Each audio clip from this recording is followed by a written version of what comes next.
they're in the race car. Locked and loaded. We have ignition sequence start. Ignition. The engines are on.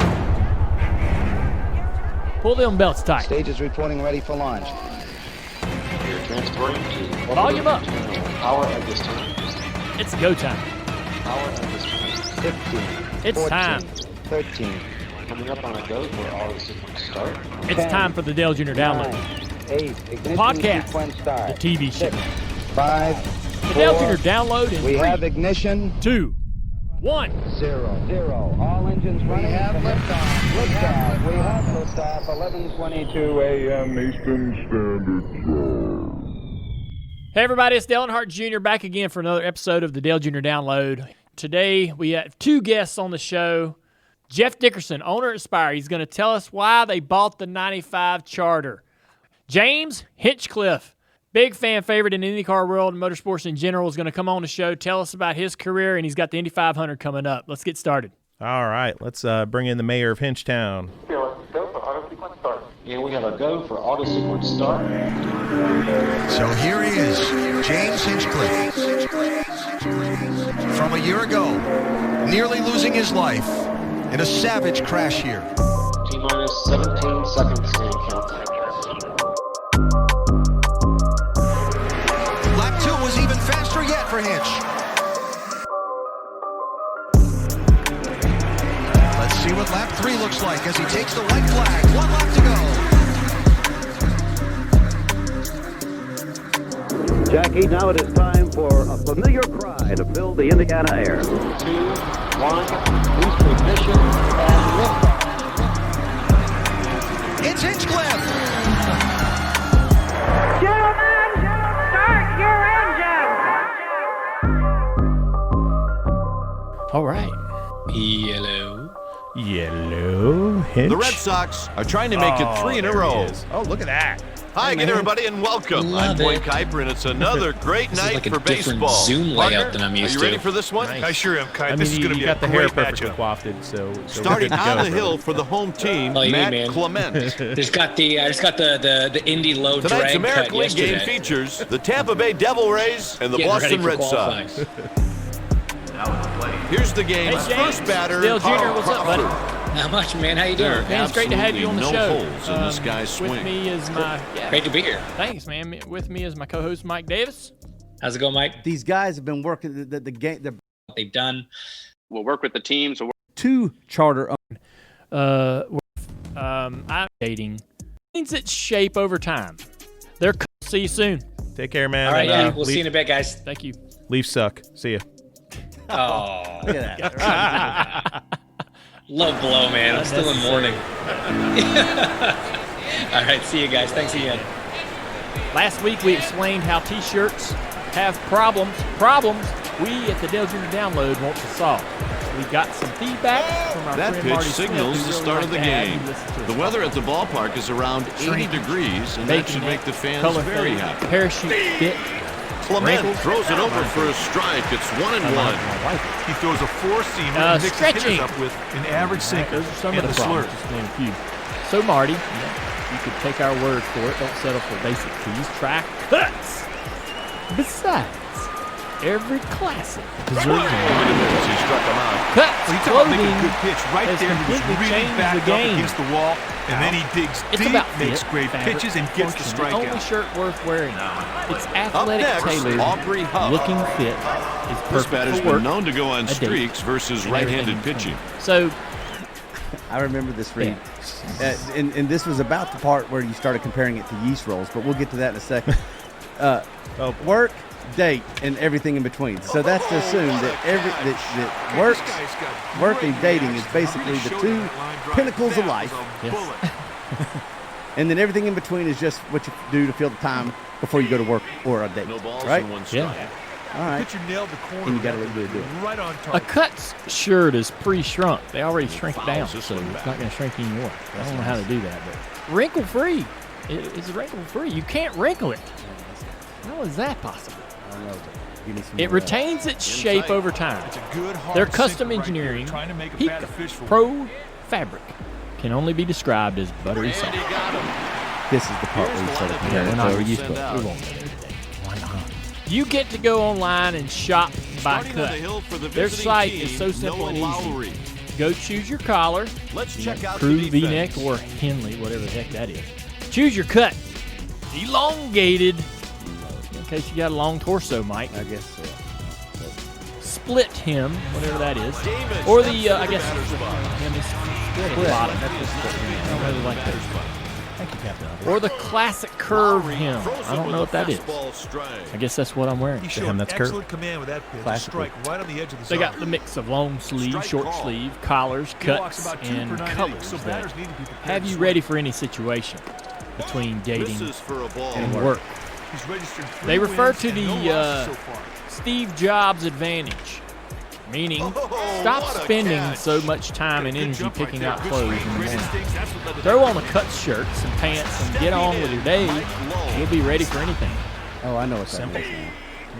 I mean, you know, explain it to me. Steve Jobs only wore jeans and a black shirt. Okay.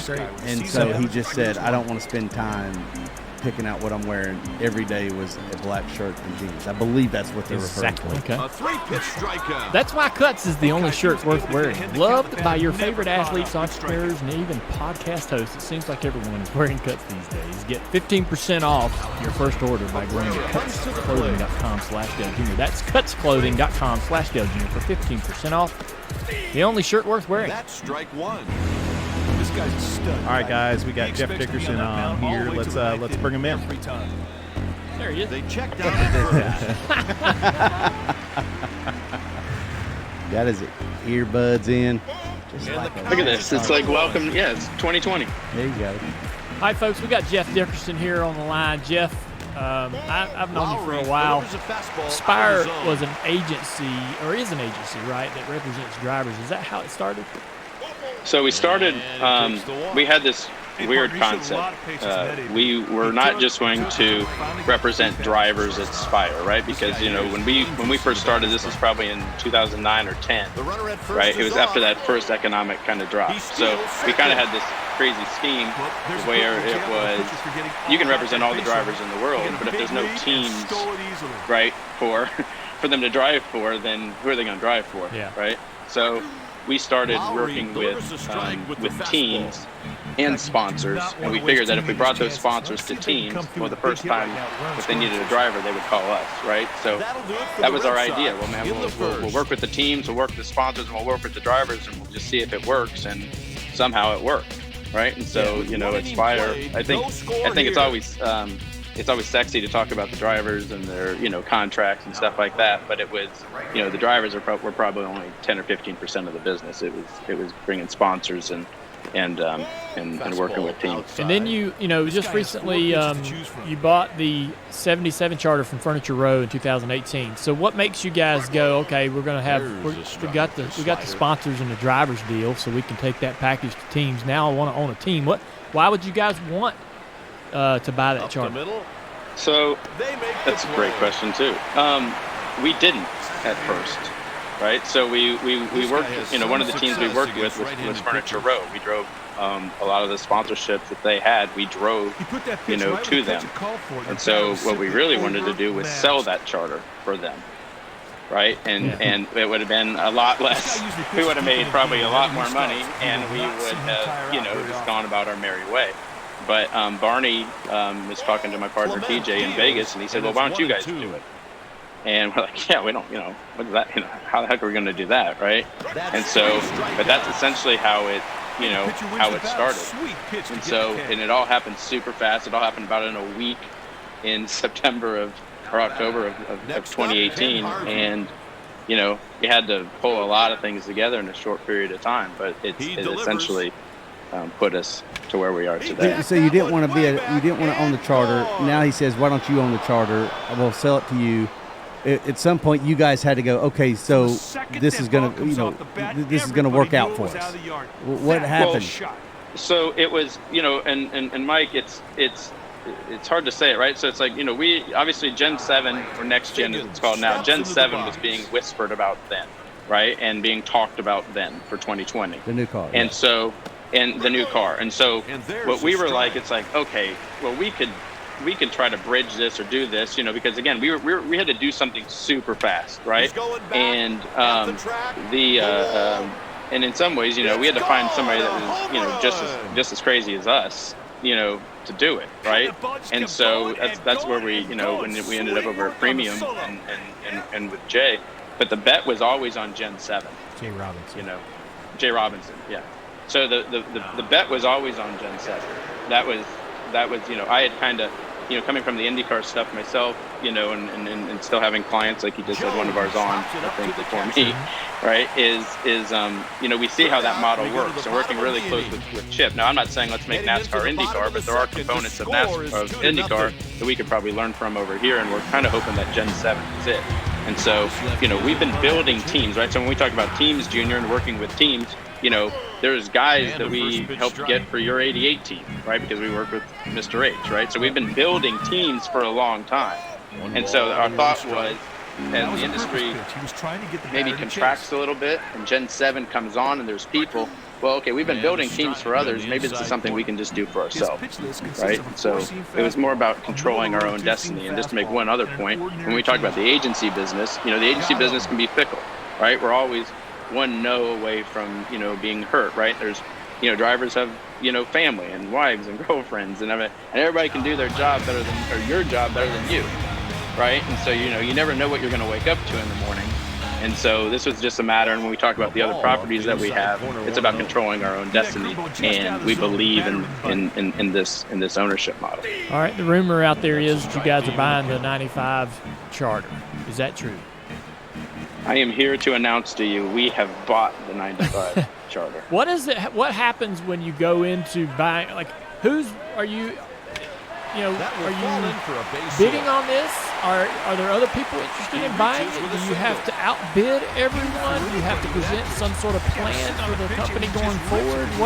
How does that happen? What's the process? All of that. Like, you just nailed it. Like, all of it. So I think there's it's not like I'm riffing through my NASCAR talking points or anything here for a second, right? But I think there's this misnomer that charter values are going down. Okay, and I am, it's funny, and again, on the agency side, you may find yourself in some dark alleys every once in a while, and so you go down one of these dark alleys, and you're just like, hey, what are you guys doing here, right? And so like everybody. There was so many people that were on this charter. It's not in my business to talk about other charters that are going on in the sport, but the charter market is robust, right? The charter market values are going up. I don't think I'm talking out of line there, right? And so, are you outbidding people? Yes. Are you giving a vision? Yes. When you're talking about somebody like Bob Levine that, was working with his family and pouring, you guys saw him, how he connects with fans and so forth. Like, he's just a salt of the earth guy. To us, anyway, I don't think it was a matter of, hey, man, here's my asking price like it's real estate. He wanted to know the vision. He wanted to know who was involved. He wanted to know where were we going, right? And so, we had to check all those boxes. So what's the answer to that? Where are you going? His shop, hopefully. Right? His shop, okay. But you have a vision. Your initial vision was you weren't getting into this to own charter. Now you got two. Right. Now you're a 2 charter owner. You've announced it here. What's the plan? Because I love last week as we're doing our show, Leah drops in and says that the Levine family's selling their charter. And we were like, oh, wow.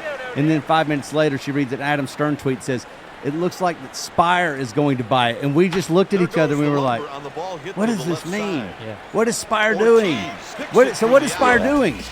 Yeah, look, I think there's a level of skepticism that is natural and healthy, right? I remember when we first did the 78 charter, we had a meeting with Steve Phelps and Steve O'Donnell. And you guys are insiders, so you guys know what we do, right? He was making this point where he said, you guys have done all this and nobody's going to know. You know what you're going to be known as? It doesn't matter if you did this and did that. You're going to be known as whatever you are on Sundays because it's the most public product that NASCAR has, right? So if you're looking at and I'm not going to lie, sometimes, over the last couple of years, some of that criticism stings because we're like, man, well, maybe we're not as much on the inside as we thought, right? But it's because, you can't say like, man, you guys are running like 33rd. It's like, yeah, but did you see the deal we just did over here? Like, nobody cared, right? So see the insurance? I just got this driver. Yeah, it's just like disability insurance. It's cool, don't you guys know? So, 2-1 the count. like nobody, and again, but that's kind of the truth. It stings a little bit because I think we've been contributors to the sport, right? I mean, we've driven in, the delivery. I don't want to say hundreds of millions of dollars of sponsorship, but we've done our share. There's sponsors on your car right now, Junior, that we work with, right? So it's like, we contribute, so when you're saying like, what's the plan? It's hard to say this in a manner where you don't want to say it in a way. It's like we want to run better and do better things, but I don't want to say that in a way like we're knocking where we're at, right? Because those guys work just as hard as the guys at Hendrick. Those guys travel just as far to the races as Hendrick, and they leave their families just as long, right? But but perhaps we're trying to. In IMSA terms, maybe we're trying to, instead of GTD, we're trying to run it, GTLM, and just kind of take it step by step. And, maybe the best way to say it is we want to do exactly what Bob was doing, right? The 95 car was on a good path, right? That's what we want to do, right? I mean, when we did Furniture Row, it seemed like when we bought it, we're just like, hey, don't you guys remember when the 78 used to show up and like miss races, So, that's our plan, and that's what we're doing. All right. Well, I guess that's totally understandable and acceptable if I'm just a fan, which I am. So I'm sitting here and I'm like, all right, you guys are, you're gonna take this 77 car, and I'm gonna assume that your vision for the 77 car and the 95 team that you're buying, that both of those charters, we call them charters, but I'm going to say they're race teams. They're cars, they're people, they're motors, they're drivers, they go perform. I'm going to give you the benefit of the doubt and say, all right, well, you now hope, and we all hope, that you're on the same path that Bob started on, that Furniture Row started on, that you have a realistic opportunity to ladder up and improve year after year after year. Is there a point, all right, and if that happens, right, if you guys get more and more competitive, is there a point where the lines sort of cross as far as, okay, you're representing, you represent sponsors on other cars, other teams, you represent a lot of different drivers across all different series. Is there a point, I guess, where ownership of these charters, performance on the racetrack, and the investment and focus on that project, in-house project, is it cross a line where this tough decisions have to be made about your business model? Where is there ever a time where those could conflict, or? Yeah, and I know I just said this like every question you've asked, Junior. I think that's a super question. That's a fair question, right? Conflict of interest always comes up, right? And so, and maybe that's when I said, hey, maybe I didn't know that we were as much on the inside as we thought, right? Because like I look at that NASCAR garage, and I look at it as a combination of interests, okay? Yeah. And because I think, and I'm not saying it just like this, right? We have team owners that are broadcasters intent, right? We have, we have engine suppliers that race there against. You know what I mean? Yes. It's more like a combination of interests. But to your question, the answer is, I could say here, yes. And we are making changes with our agency, right? Our agency is going to have to stand on its own. Mm-hmm. Our agency is going to have to do some things. And I'm not saying this any other way. It's like, I think you can certainly see how much money we now have invested in the ownership model. It's like, yeah, man, I mean, that's something we're going to have to work through and are working through. And our partners are important to us, and we don't do anything without consulting them, right? Like, I haven't done any, I didn't do anything without calling Mr. Hendrick, right? I didn't do anything without calling, Chip and those guys in Toyota. I didn't call anybody. Yeah. Right. We didn't do this without talking to them. But is there a line? Yes. Is there a line? Something just popped in, and I hope, again, I might be rambling. It's just like, but Mr. H asked me the other day. I hope he doesn't get mad saying this, right? But it's just like he said, hey, well, what are you guys doing? Like what do you guys have, working over there? And I was like, well, sir, if I had a $15 million sponsor, it wouldn't be on my car, right? It'd be on your car. But there's obviously going to come a time where, and it might be when we actually start racing better, you know what I mean? Or we start running into people, where that line, we might think it's way out here. Leading up, it might be next week if we run into, it might be next week if we run into something, so. Okay, so what happens, so you guys moving into the 95 shop, is that what I'm hearing? We will be moving into the 95 shop after the season.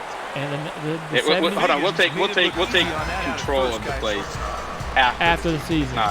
It's not, I haven't already put my feet up on Bob's desk yet. It's just. Do y'all plan on having a full-time driver in that car? We do plan on having one or two full-time drivers. Yeah, and again, Junior, you guys make these decisions all the time too. I mean, I don't think it's any. I think that Ross Chastain is the best driver available, period, at the moment. And I wish that Mr. H would take a run at him on the 48. I wish Chip would put him in the 42.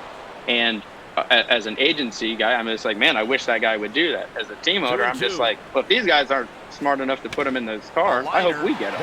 You know what I mean? Whether it's Ross or whether it's Justin Haley, I mean, it's like those are two guys that I mean, if nothing else, they stand on the gas, right? And I think we're going to, need to do that. And there's probably a couple others that, I don't want to, in the club, I don't want to betray any, contracts or anything like that. I want those guys to. But when you're talking about drivers, those are two that are top of our list. Can you speak to how Spire or anyone can afford to buy a charter? Charters are multi-million dollar investments. Is it a bulk purchase? Is it something that's pieced together? Is it incentive based? What is it? How does it work? I will tell you this: on the '78 charter, when Barney said he would help us, I think we were, as you know, there's many definitions of help. We were hoping, in a sense, that he would carry the note, right? Or we were hoping that we were going, there was, some reduction in price, help pay for something, right? Yeah. It was like, hey, man, can we just have it? So, man, we tried selling it. I mean, sorry, but no, you have to pay for it, right? And I think that's part of that is, you. Obviously, as what we do, right? I mean, we make commissions, right? So everybody can see stickers on cars and go around in circles, know that those are our sponsors, and that's how we pay it, right? We also have, somehow a good relationship with our bank that trusts us, right? And they deserve a plug. I mean, it's Questa, right? But it's just like but that's how you have to have the means to do it, whether you're donating blood to get the money or whether you're borrowing it. You gotta have it. What do you get? What do you get when you buy a charter, though? Like other than the obvious, the properties and stuff. I mean, is there a certificate of member that comes with it that you hang on your wall, like charter member? What is it? Come in a nice little package in an envelope? I mean, what are we looking at here? It's like a phone book, man. You know what I mean? Like, remember those, but it's just like, I think it's, it's just like a bunch of papers, right? You sign your charter agreement. And you go through the car wash, right? I mean, it's just like trying to buy the Yankees, although it's less, right? I mean, you give them your financial, you give them, you know what I'm saying? Like it's you go through a process. It wasn't as easy as I thought. It's funny on the hockey side. It's the same thing. They just they get into your stuff and you're like, man, it's like, okay. I mean, we had never been through it before, right? So I mean, for us, it was a little jarring, but I mean, I think we obviously passed the test. Hey, real quick, you mentioned about the Gen 7 car being sort of the motivation from the beginning, but now the Gen 7 car, I mean, the goalposts have moved. That's right. That's right. So what is that doing to you? So I think what we did, well, look, it wasn't, NASCAR didn't unilaterally wake up one day and said we're moving the Gen 7 to 22, right? So we had a say, just like every team, we had a vote in how that was going to go, or at least we felt like we had a vote, right? So what is it? So for us anyway, when we did this now, maybe that's a like, why would you do it now if the goalposts are moving? It's like, again, it's controlling our own destiny. There's going to be a lot of variables going into Gen 7, and for us, right, and I guess this is for us globally, it was if we can do this now, it's just one. I mean, it sounds so bad to say, like it's one less headache that we have going into the 22 season, right? We're not chasing charters. We're not chasing a building. For us, it's as much the building as it is anything else, right? We can now put all of our companies under one roof and, at least save fuel, right? So, but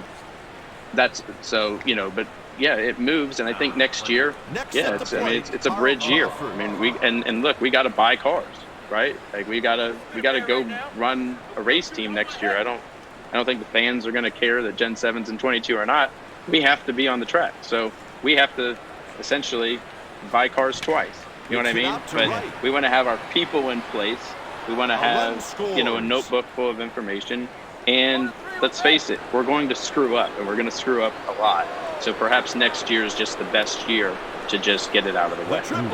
Could you take us behind the curtain a little? Because I know, there's been some chatter. Are you guys going to be some sort of secret satellite team for a bigger organization? Can you take us behind the curtain of what that was like, getting the charter, talking with NASCAR, and that sort of thing?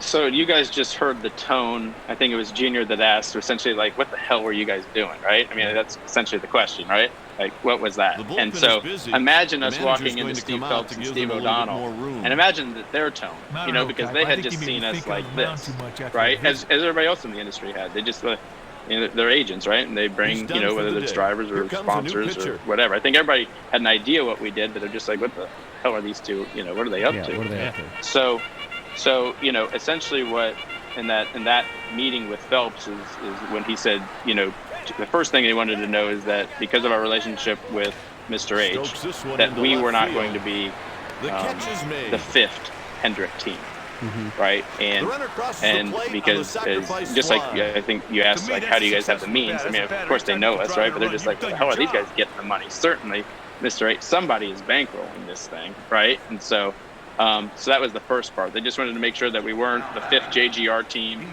or the fifth Hendrick team, right? So, and that's again those words, and look, that's where I think we have taken that privacy. Like that has been almost like a mantra of ours, right? I don't think our clients want us on the papers, like, I mean, besides I think Mike, when I spotted for Junior and I did this, it's not like I'm out doing tons of interviews, or doing those things anymore, right? So but you almost get like where you're apologizing. It's like, man, we're apologizing that we have a charge, right? I mean, we're apologizing that we won Daytona, right? I mean, it's like, I'm sorry. It's like we're sorry we won. You know what I mean? We're sorry we have this charter. So I think I think it was Phelps, and it was essentially Phelps and Chip were very, very instrumental. Where Phelps was, because we were going to name it, I just see like the Dirty Mo sign there. We were going to name it Dirty Mo Racing, right? You know what I mean? Like we were going to do something cool, right? And he was just like, no, call it Spire. Like you guys get out of the shadow. Right, and so that's why he was kind of talking about how you run on Sundays is going to matter, because that's how you're going to be known. Nobody cares of the deals you guys do. Right. So, and it was Chip, during the rain delay at Daytona, right? It's like we knew what was. I mean, look, it was a hostage situation that took 7 hours because there's just no way this race, right? But in the middle of it, we said, Chip called, and I said, man, I'm sorry, because remember they were leading. Remember that him and Landon, they were running 1-2 and they pitted. We don't have anything to lose, right? So he's just like, don't apologize. Yeah. We all had the same opportunities. We all had the same opportunities to pit, or not pit, right? And it's kind of like a metaphor for this, right? It's just like, we got the 95. I don't think it was just because we put more money on the table. I think it's Bob saw what we're trying to do, right? We bought the 78 because we were we had tried to sell it to everybody. So it's just always kind of, that's what I'm saying. Like, there's always going to be skepticism, right? But I think we have to stop apologizing for like what we're, kind of doing, right? And so this brings up a question for me. If you said, okay, you took the 78, you took the 78 charter and tried to sell it. That's right. And then you're telling me that, but you're also telling me that charter values are going up. That's right. So why were you not able to sell that 78? What's the answer to that if the values are going up? Exactly what you saw right there. Charter. Well, I'm saying the values are going for the 95 charter. The charter values are going up. I like to see a hit and run. You know what I mean? Since So like just in a couple years. Just in a couple years, the values changed. Yeah. How did that happen? I'm completely clueless. Tell me how it happened. I mean, some of that's the marketing, right? Some of that is people want to have it, right? I wish I had an answer for that, right? I would also say that maybe that 78 charter maybe had, how do I say this the right way? There were perhaps some strings attached, right? Because I think obviously JGR and Furniture Row had an alliance, right? Yeah. So I don't know how, I think you can. I understand what you're trying to say, right? So people had it. But depending upon what you take on, in addition to the charter itself, that determines its value. And with this 95, it was basically the cleanest slate. The 95 for us was obviously, it was just like, don't go out of business tomorrow, Junior, but it was just like if you went out of business down the street here, right? And we went in there and we bought a charter, your stuff, you know what I mean? And so we got, and a building, right? So the 95 was clean for us, where perhaps others may have been just trying to part it out. You know what I mean? So, we weren't in the trying to part it out business. We were just like, hey, let's rock. Okay? Is that what? On the 7th. Is that why Bob was so intrigued? It's gotta be. Well, I mean, you don't think it's a good look? I mean, what? I don't know. Yeah. But but it's a deal's a deal, right? You go into those things, you don't know exactly what they're looking for. We did a vision. I'm just trying to give you a variable. Is like, hey, things are different. You don't really know, right? What I had said earlier in the call when it's like, maybe we were, a little put off by the criticism. What we just didn't understand on the 78 is we literally went to everybody in the sport and said, here. You know what I'm saying? And then it's just like, we did it over here, and then after we bought it, and then we win a race, everybody's just like, what the hell are those guys doing? Yeah, jerks. You know what I mean? Coming here, stunting our game, and then you had an opportunity to buy this thing.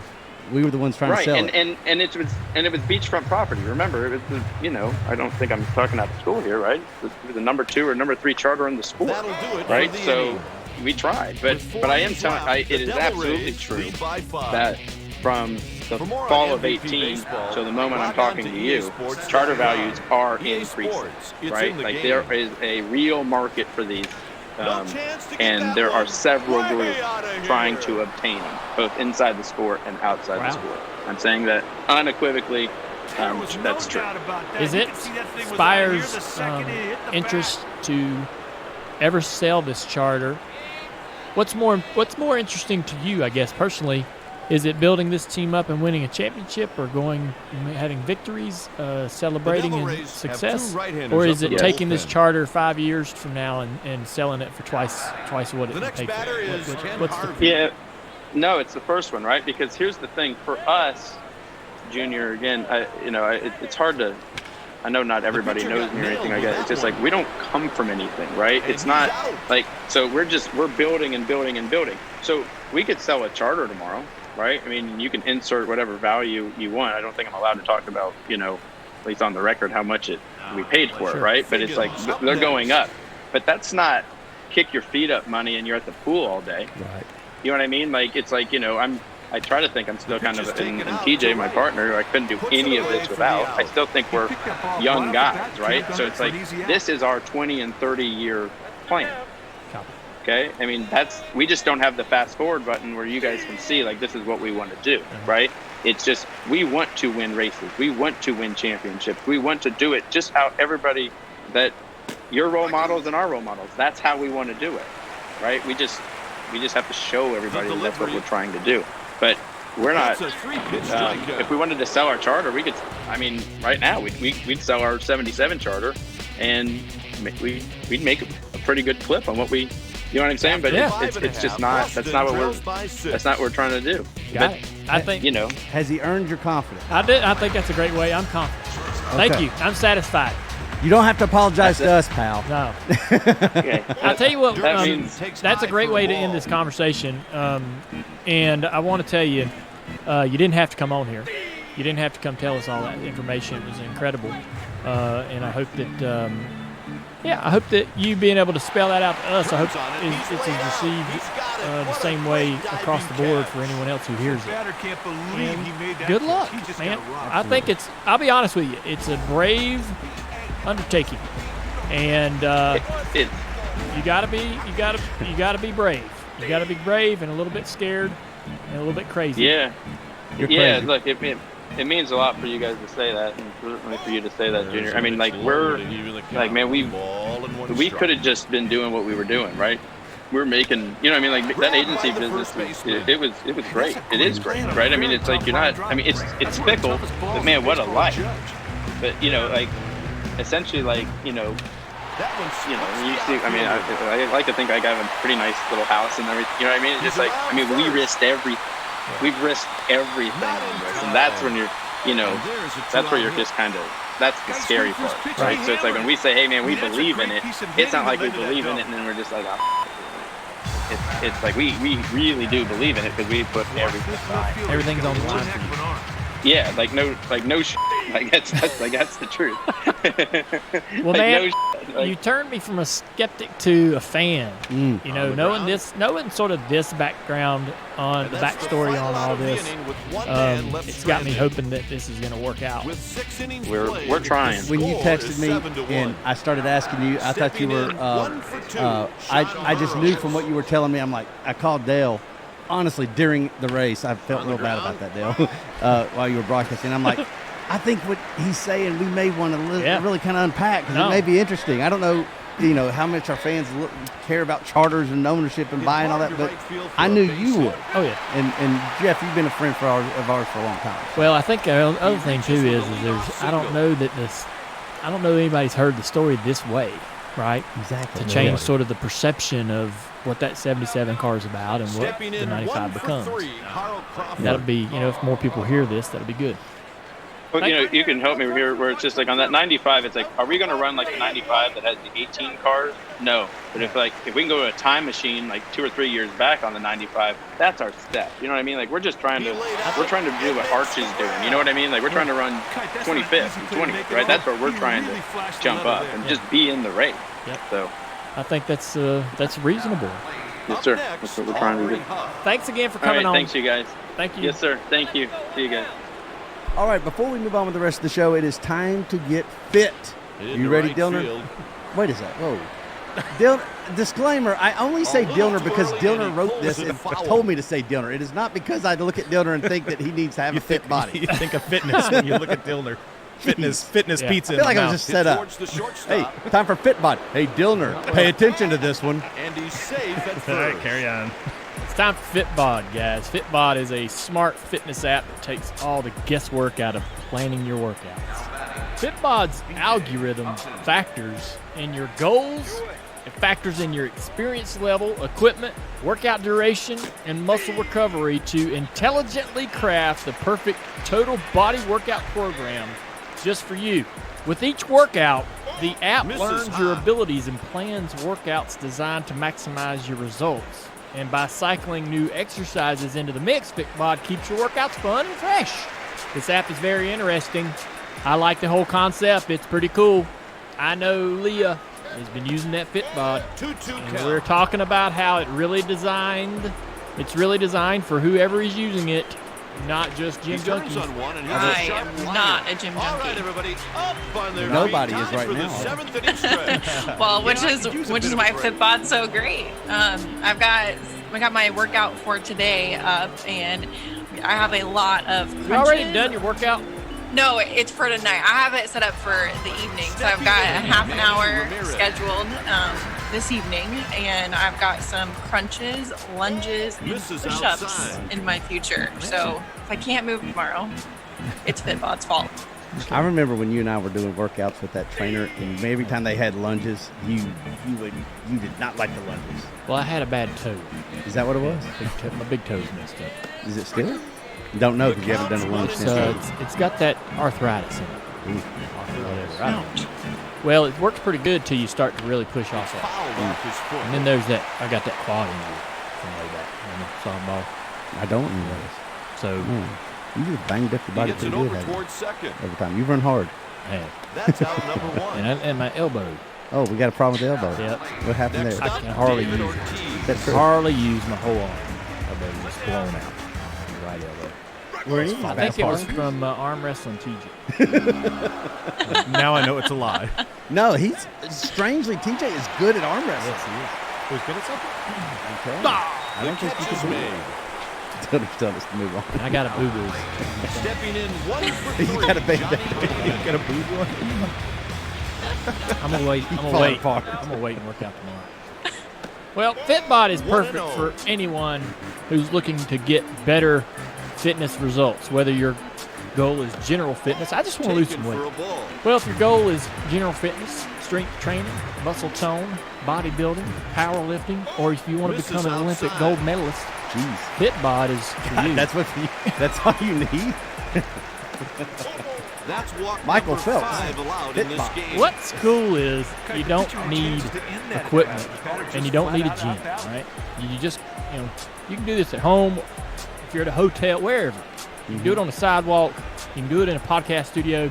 It's easy to use and even has high definition video to help make learning new exercises very easy. It's integrated into your fitness and health apps like Apple Health, Fitbit, Strava, one of my favorites. Personalized training can be tough on a budget, but FitBod is only $9.99 a month or $59.99 a year. Much cheaper buying it in bulk. Yeah, cheaper than a gym. What do you know about gym? You had Gym who? Never do. Get a personalized fitness plan that helps you work out smarter at fitbod.me/Dale Jr. Try FitBod for free for 1 month when you sign up today at fitbod.me/Dale Jr. That's 1 free month when you sign up at fitbod.me/Dale Jr. Don't forget. What is it again? Me. Like a good pitch could call the ball.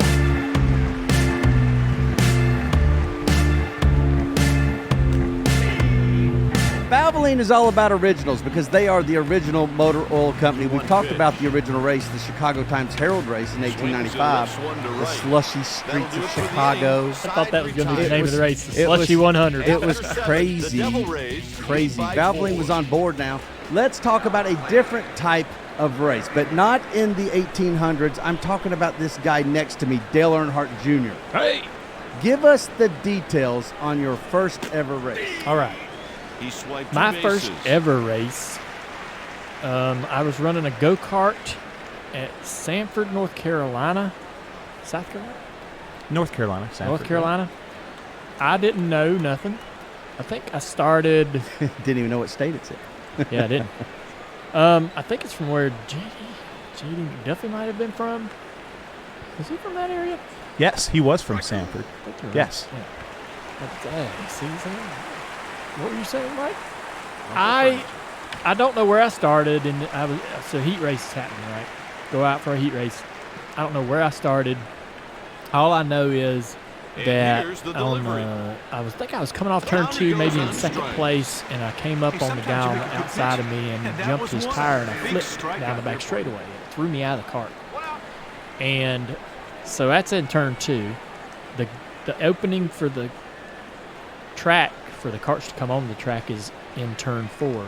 The carts are coming around turn 3 and 4. Dad's jumping over the carts, running toward me. I'm laying on the ground. I'm getting up, helmet spun around. Don't know where, what happened, how that happened. What the world just happened? All I know is I'm going and then I'm flipping. He yanks me up. We go over to the go-kart, roll it over. Got a dent in the motor. They drag it back to the pits. And we go to work on it. Dad goes to work on it. Make sure it starts, wheels are lined, all the things are right. And they got it ready and put me back out on the track for the feature. And I finished like second to last in my first feature at Sanford. Wow. And I got a picture of from that night. Mike Herman Sr. and Mike Herman Jr. were the family that we bought the go-kart from. And we were with them in Sanford together racing.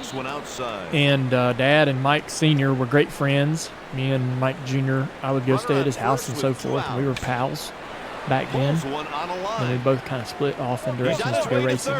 Mike Herman Jr. is a spotter now in the Cup Series. But, yeah, that's my first ever race. Never heard that story? Number 03. Oh. And your dad was there?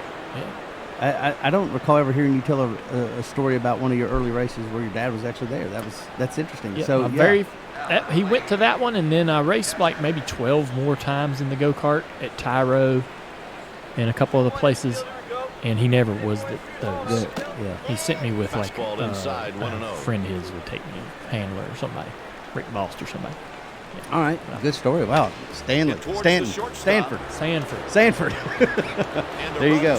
Valvoline is a proud sponsor of the Dale Jr. Download. Yeah, Mike. Been around from the beginning, and they invented motor oil, so they've been around automobiles since the beginning, since they needed oil, I guess. Yeah. They invented racing oil, Valvoline. They're the original motor oil. Nailed it. It was a good one. Guess what? We're live. Hey guys, we're live, and I want to say this right off the top of the show here. It's the Ask Junior part of the show. Presented to you. I can do this. He's a trained broadcast professional. Presented by Xfinity. I'm a customer. They're your partner for fast internet. They're also a premier partner for NASCAR. What I'm holding in my hand is an autographed photo, 8x10, of Cole Custer. It says, Dale, a day I will never forget. Thanks for all the support. First Cup win, Cole Custer. Thank you, Cole. That's really nice. I came into the podcast studio today, and this is laying right here on the desk. I love that. Nice autographed picture. Former Truck Series driver here for Junior Motorsports. Maybe only Truck Series driver. He could have just said Dale Cole Custer, but he wrote a little note. Thank you, Cole. Ask Junior, presented by Xfinity. Leah is here. She's got questions ready. I am ready. First question is coming from Brenda Yoder, and she says, it seems the drivers were lukewarm to the choose rule after Michigan. Is it because it's new, and will we see more strategy as this plays out? Well, when it comes to drivers, I would say that a lukewarm response is a good response because they're all miserable people. I used to be one. And, man, being a driver in the Cup Series is you're just disgruntled all the time, because you're in this never-ending quest to perform or find speed or get better. Unless you're the winner, you're pretty frustrated. So I think when you get a reasonable response or a middle-of-the-road response on something, that's probably a good thing. I think that, the one thing I like about the choose rule is that we talked about it on the race before. If you're a driver, okay, and man, you're third or fourth. You're third or fifth in line, right? And coming up to start-finish line to double up, you got to go into that inside line in third place or in that inside line in fifth place, and you're like, I don't want to restart there. This is terrible. I'm having a great day, and now I've got to have this really great restart. I got to get lucky in all of the things to maintain this track position that I've worked so hard to keep and get. So that was really frustrating. Imagine, being having to restart on the outside at Martinsville or somewhere where that's, it's really not the preferred line. but you've been running great all day. But now, late in the race, you're going to get this terrible preferred line and lose, potentially lose 2-4 spots. And it's not going to reflect how well you really ran throughout the afternoon. So, with the choose rule, and I know this is obvious to a lot of people, but with the choose rule, 2 ball, 2 strike you count. get to put yourself where you want to. Yep. If you don't want to risk that bottom and you want to go in that top line, you might start 8th or 6th or whatever. But you're in the line you want to be in. Now, so what happens is, this is really taking that excuse out of the equation. If the hit goes to right field, they may not want to run. Now the drivers are tasked with the responsibility of choosing the line they want to be in, and now you've chose that line. You put yourself where you think you need to be for the best restart, and the pressure is on them to go out there and prove that or obtain whatever it is their goal is on this restart, right? Whether it's gaining position, maintaining a position. It's cool. So you see the restarts were already intense. Now we're seeing them even more intense because all the drivers are trying to prove, to themselves, their team that's sitting on the pit box, that they made the right call. They made the right choice to be in the line if they thought they needed to be in. If a driver says, imagine this, man, you're third. Here's the pitch. And you choose the outside line, and now you're restarting 6th, and you're like, hey, man, I promise you this is the right choice, and I'm going to show you on this restart that it's the right choice. That's the mentality of the driver, whereas it was predetermined before. He had to line up wherever he was told to line up, and then he could throw up his hands and go, man, I was in the wrong line. That's why that restart wasn't good. That's all gone. Now the driver's sort of in this position where he says, I'm going to pick this line, and I'm going to, I got the responsibility of the entire team to prove that this is the right choice on every single restart. So the restarts are a lot more action-packed. There it goes. So I like it. They're not going to use it at the road courses. Probably a good thing. They're not going to use it at the plate tracks. Probably a good thing. The thing about it, at the plate tracks is, and why you might not want it, is because the teams are going to try to work together, and you want to split that up. For me, the fan, you guys watching, we don't want the teams together. We don't want all the Penske cars together. We don't want all the Toyotas together. We want to break them up, right? When they're together, it gets boring because they won't pass each other. They'll ride in line. So we don't want that, and I think that's what you might get more of. The reliever's not ready, so the manager is going out to the mound to give next his question's bullpen from some more Crusher time. 287 on YouTube with us. Hey Junior, do you like the new system they have to set the field? The Red Sox New call for a qualifying reliever. formula. They're calling for I a do. reliever. I think I didn't care about it as far as the draw because it wasn't affecting me. I'm not out there racing, and if I drew 22nd every other week, I wouldn't, towards third. I'd get a little annoyed by There's an that.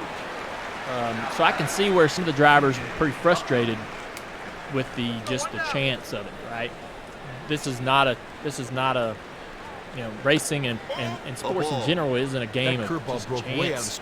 You want to be able to feel like you always have some control over your destiny. Out of the zone, Always, that's right? a ball. So this gives the drivers some control over where they're going to start the next race. Now, as a fan and as a viewer, it's going to put the faster guys toward the front. It's going to put the better cars toward the front.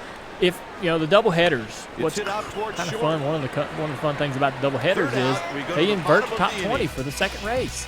After 8 kind of like that. Boston trails by 7. Slower cars toward the front. Now watching them guys kind of claw their way back through the field is a fun thing in that first stage, and this kind of goes against that. But again, I think that the drivers should have some control and some effort and input into where they start. If we can't have qualifying, this is a good solution. Next question coming from Ditech Cup Series. What do you expect of the Daytona road course this weekend? Calm, carnage, or a decent blend with a lot of fun racing throughout? Well, that's hard to predict, to be honest with you. The road course, the fall off, I think, on this tire is going to be big. I think they're going to slow down quite a bit over the course of the run. The interior, it's a Daytona. It's kind of a beachy, sandy aggregate, and the interior of the racetrack. There's not a lot of road course in the Daytona Roval when you really look at it. There's a couple corners in the infield's pretty straightforward, not super technical, and then you're back out on the oval. You got the chicane on the back straightaway. You're going to have this new kink on the front straightaway that I was hoping that they weren't going to use or need. They feel like they need it. They're worried about them, I guess. They're not professional race car drivers or something. But I feel like that there'll be some carnage on restarts. We have the heartburn turn at the Roval in turn 1 where Chase Elliott goes nose first into the tires and then comes back and wins the race. I think we're going to have some things that happen badly for some guys on that first turn. It's really slick, and you can kind of misjudge how much speed you can carry into that corner. It's sort of this turn that tightens as you get deeper into it, right? So you get kind of tricked into going in there a little farther than you should. And all of a sudden you come up on this tight kind of finish on turn 1. Let me tell you about the infield flaps. It was put in to make sure so there'll be some tough stuff there happening. I don't know otherwise. I think that the Roval, the length of the oval portion of this road course will allow these guys kind of to get away from each other. So it's going to be a hard race it's going to be hard to predict. I don't expect it to have sort of that action-packed, wild. He swiped 9 bases. Stuff that we've seen at the Roval, and we didn't see that every time at the Roval, but the Roval's been well received at Charlotte. So I think this will look a little different. Such a big racetrack. I think they'll get a little more spread out and get away from each other. I wouldn't be surprised if it looks a lot like what we see there with the, with the 24 hours and any other, series that uses that part of the racetrack. One more question quickly from Charlie H. Now that you are the official It's Bow Time voice, I'm curious, what's your favorite thing on the Bojangles menu? I saw that question on Twitter. The fries, the seasoned fries. I got fries are pretty dang good to begin with, and you put this Bojangles seasoning on them, and they become next level. I got a bunch of I think they sell that seasoning in little cans, and I got a bunch of that at home, and it's good on chicken or anything else you want to put it on. So I use that a lot, but the fries are my favorite. All right, that's all for today. Oh, the Bowberry biscuits too. I got a bunch of those frozen in my freezer. Yeah, you can buy them, freeze them, and eat them when you want. All right, guys, I appreciate it. Got to be fast in our sport, and Xfinity knows a thing or two about that. With Xfinity, get blazing fast Wi-Fi without any pit stops. Xfinity X5 delivers the speed, coverage, security, and control that you need to stay connected to NASCAR and Dirty Mo Media all season long. This is beyond Wi-Fi. This is X5. Sounds like TJ. And keep your questions rolling in to @Xfinity Racing and @DirtyMo Media on Twitter using hashtag AskJunior for a chance to have your questions answered by Dale Jr. himself. We're proud to partner with Xfinity, keeping us connected to the sport all season long. Shout out to Xfinity, premier partner of NASCAR. Last call. All right. I don't have. Yeah, I know you don't. You know why? So I'm pulling a damn audible on you guys. Last call. All right, last call. We're deciding to do something a little bit different here. If you guys look at the screen out there, you should be able to see. Dale, you called for feedback on Lost Speedways, negative tweets only. So we're going to roll through some here. Have some fun, buddy. My negative review from Kevin y'all should wear latex gloves when collecting dirt. Not sure what is in that dirt. Promoting healthy dirt collection. Thank you, Kevin. Wes. Y'all found a bunch of speedways that any head could have looked up on Google Maps. Here's one for you. Matthew Dillner, he has a weak hat game, says Jeffrey. A synonym for hat makers is milliner, which is kind of like Dillner. Dillner needs a milliner. Tim, the continual harping on the past is so annoying.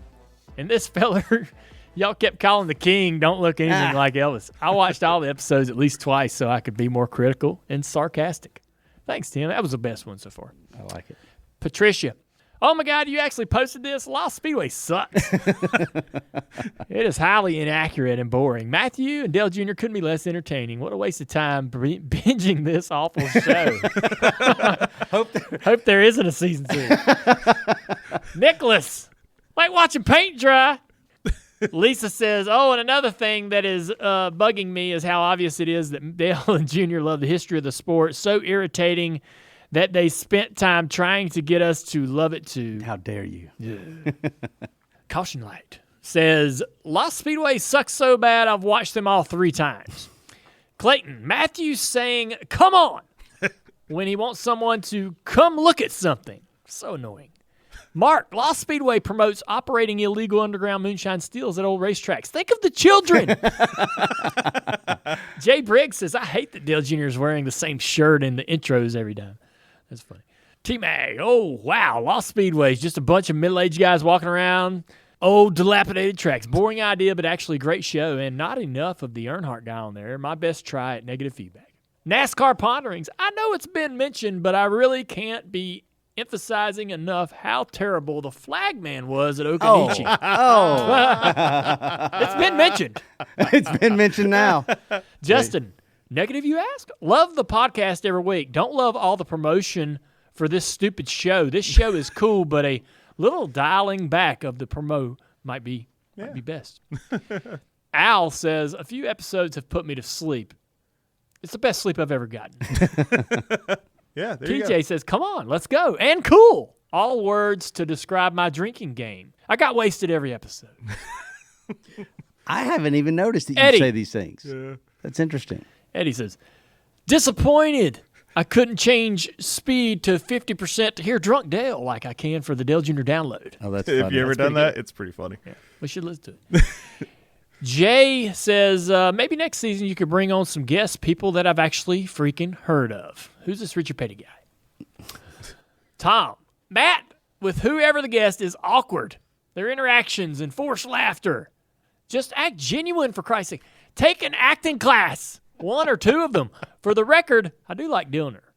Chase, you want negative feedback? Okay, my only gripe is how Dillner is so animated in his conversations with Junior or some of the guests. So to me, it's a little bit too customer service. That's how Matthew acts. I mean, that is genuine Matthew. David, don't wear those boots again. Wonder who he's talking to. Episode 1. Gotta be talking about you. Dale Jr. Yeah, your boots. The for boots. sure. I thought we were going into a mud pit, David. All the complaints about Canada, India wants to see it. We have a guy that complains he can't get it in India. Matt says, never mind, the Canadian thing was addressed, and I believe it's being ignored. No, we had Hinch on the show. Wait. We're pro-Canadian. Skyscraper, y'all should be arrested for trespassing. I like that one. Cindy, Middle Georgia pit lizards were as notorious as the moonshine. Don't read the second line. Those broad, why? I don't know. Can we say that? I think the whole thing. I don't know. It's a tweet. This is